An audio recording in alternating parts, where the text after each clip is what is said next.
আসসালামু আলাইকুম প্রিয় বন্ধুরা। তো মালয়েশিয়াতে যারা আছেন এবং এখানে এগ্রিকালচার নিয়ে প্ল্যান নিয়ে বসে আছেন এবং অনেকেই জানেন না যে কোন গাছে কী সার ব্যবহার করবেন এবং কোন সার ব্যবহার করলে গাছের উপকার হয়, কোন সার ব্যবহার করলে গাছ বৃদ্ধি হয়, কোন সার ব্যবহার করলে গাছে ফল ফুল ভরে যায়।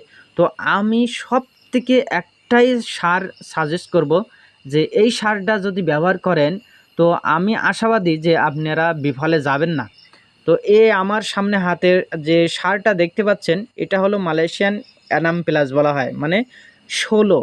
এই যে ১৬ যে সারটা, এই লাল রঙের যে সারটা, আমার মনে হয় বাইরের আর কোনো সার ব্যবহার করা লাগবে না।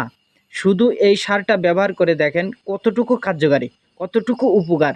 এই সারটা যদি ব্যবহার করেন আপনারা, তাহলে আমার মনে হয় যে আর কোনো সার আপনাদের ব্যবহার করা লাগবে না খেতে। এত পাওয়ারফুল এবং এত ভালো মানের একটা সার, সে বলে বোঝানো যাবে না। গাছের কন্ডিশন খুবই ভালো হয়, খুবই ভালো হয়, ফল ফুলে ভরে যায় গাছ। এই দেখেন, আমি প্যাকেটটা দেখাচ্ছি আপনাদের।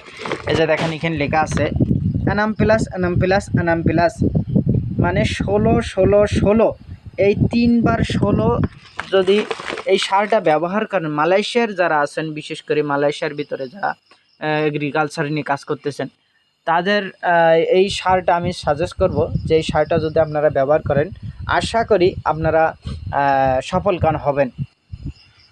ধন্যবাদ সবাইকে নেক্সট ভিডিও দেখার জন্য।